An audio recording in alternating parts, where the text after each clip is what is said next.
Students, welcome back to learning journey.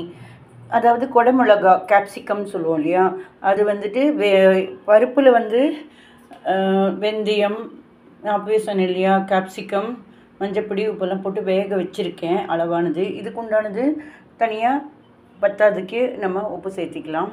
இதில் வந்து capsicum, இன்னொரு கேப்சிகம்னா கொடமிளகாய் நறுக்கி, அப்புறம் தக்காளி, வெங்காயம், கொத்தமல்லி, கருவேப்பிலை, இந்த ஒரு கொட்டை புளி இருக்கு இல்லையா, இந்த புளியை வந்துட்டு இந்த அரவல், அதாவது மிக்சியில் இதை அரைச்சி விழுது மாதிரி சட்னி மாதிரி துவையல் மாதிரி எடுத்து அதுக்கு கலந்துருவேன் சாம்பாருக்கு.